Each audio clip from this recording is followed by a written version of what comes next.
दिल्ली विश्वविद्यालय छात्र संघ चुनाव के लिए 18 तारीख को वोट डाला जाएगा और आज 17 तारीख है जब इस वीडियो को हम शूट कर रहे हैं।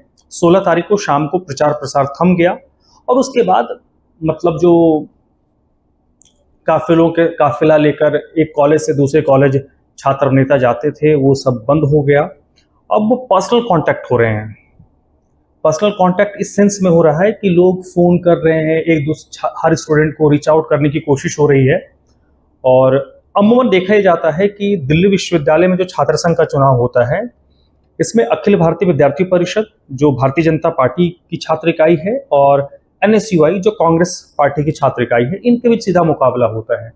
इसमें एक और परिपाटी देखी गई है कि जब यूपी की सरकार होती थी और दिल्ली में शीला दीक्षित मुख्यमंत्री होती थी यानी कांग्रेस की सरकार होती थी, उस वक्त एकाधिकार रहता था छात्र संघ में दिल्ली विश्वविद्यालय में NSUI का। 14 के बाद परिस्थितियां बदली, हालांकि उसके पहले ही बदलनी शुरू हो गई थी जब 8, 9, 10 में नुपुर शर्मा ABVP से अध्यक्ष बनी।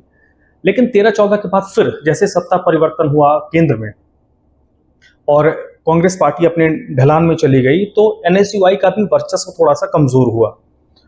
पिछले 1-2 बार से ये देखने को मिल रहा है कि जो क्लीन स्वीप होता है इसमें महत्वपूर्ण यह है कि अध्यक्ष, उपाध्यक्ष, सचिव या जो संयुक्त सचिव है उनका पद कौन हासिल करता है महत्वपूर्ण नहीं है। महत्वपूर्ण यह है कि पूरा पैनल कौन जीतता है, क्लीन स्वीप जिसको बोलते हैं। तो इस बार अखिल भारतीय विद्यार्थी परिषद और NSUI दोनों की तरफ से पूरा जोर लगाया जा रहा है। पिछली बार जो ABVP ने जीत दर्ज की थी लेकिन अध्यक्ष NSUI से बन गया था। तो इसमें थोड़ा ये होता है कि जब पैनल एक संगठन का होता है तो कामकाज बेहतर तरीके से होता है। और आप ये कह सकते हैं कि ये आखिरी वक्त चल रहा है, 24 घंटे से भी कम का वक्त बाकी रह गया है जब छात्र अपने मताधिकार का इस्तेमाल करेंगे। 1.5 लाख से ज्यादा वोटर दिल्ली विश्वविद्यालय में हैं। तो DU का ये चुनाव इसलिए महत्वपूर्ण हो जाता है, एक तो दिल्ली में है पहली चीज। दूसरी चीज यह है कि एक पैन इंडिया यूनिवर्सिटी है, इसका इम्पैक्ट पूरे देश में देखने को मिलता है और क्योंकि दिल्ली में है तो इसको लाइमलाइट भी उसी हिसाब से मिलता है। और जो इसके अध्यक्ष बनते हैं उनका जो राजनीतिक कद है वो अचानक से बहुत बड़ा हो जाता है, उनका कैनवास बड़ा हो जाता है। इसमें एक और फैक्टर होता है कि दिल्ली विश्वविद्यालय में क्योंकि दिल्ली, हरियाणा, पश्चिमी उत्तर प्रदेश, राजस्थान जो दिल्ली से सटा हुआ इलाका है, NCR का हिस्सा जिसको आप कह सकते हैं, यहाँ पर जो बहुतायत है वो जाटों का है और जाति के हिसाब से देखिए गुर्जरों का है। तो दिल्ली विश्वविद्यालय में जाट गुर्जर बहुत चलता था कि अगर किसी ने जाट को अध्यक्ष प्रत्याशी बनाया तो सामने से गुर्जर प्रत्याशी आ जाता था। वो चीजें टूटी हैं। अब क्षेत्र की बात आ रही है। इस बार देखिए राजस्थान और हरियाणा का मसला हो गया। जो NSUI की प्रत्याशी है वो राजस्थान की लड़की है और जो ABVP का अध्यक्ष पद का प्रत्याशी है वो हरियाणा का है। इस बार सेलिब्रिटीज की भी एंट्री हो गई। संजय दत्त ने वीडियो जारी किया, विद्यार्थी परिषद का जो प्रत्याशी अध्यक्ष है उसके लिए। एक सिंगर है हरियाणा का, मासूम शर्मा, उसने भी हरियाणा के जो विद्यार्थी परिषद का प्रत्याशी उसके लिए प्रचार प्रसार किया। तो इस बार कुछ चीजें हुई, हालांकि ये कोई नई चीज, लोग कहते हैं कि नई चीज नहीं है, ऐसी चीजें तो पहले भी होती रही हैं। मूल प्रश्न यह है कि आखिर का 24 घंटा बाकी है और जब मुकाबला बड़ा कड़ा होता है ना तो आखिर का 24 घंटा बड़ा महत्वपूर्ण होता है।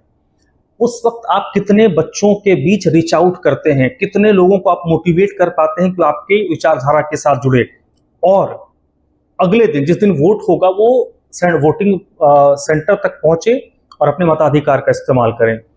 तो फिलहाल दोनों पक्षों की तरफ से बातें तो बड़ी बड़ी की जा रही हैं कि छात्रों के जो मुद्दे होते हैं, हॉस्टल की बात कर ले, फी की बात कर ले, ट्रांसपोर्टेशन की बात कर ले, पानी की बात कर ले, सिक्योरिटी की बात कर ले, ये सारे इश्यूज हैं जिनको विद्यार्थी परिषद भी कह रही है, NSUI भी कह रही है।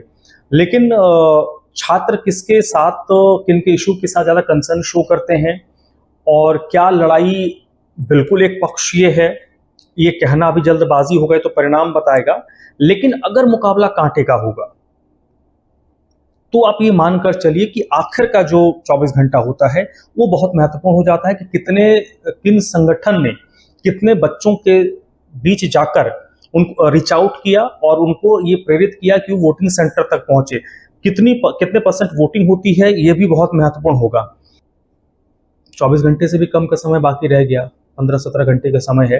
तो इन 15-17 घंटे में कैसे जो छात्र संगठन है, जो प्रत्याशी हैं, वो ज़्यादा से ज़्यादा लोगों को फ़ोन करें, मिलें, उनको अपने पक्ष में वोट करने के लिए कहें, कैसे मैनेजमेंट होता है, क्योंकि इसमें भी बड़ी माइक्रो मैनेजमेंट वोटिंग के वक्त होती है कि आपने ठीक है कन्विंस कर लिया, रीच आउट कर लिया, लेकिन अगर वो पोलिंग सेंटर तक पहुंचा ही नहीं, वोट डालने के लिए नहीं पहुंचा, तो आपके रीच आउट करने का कोई मतलब नहीं होता।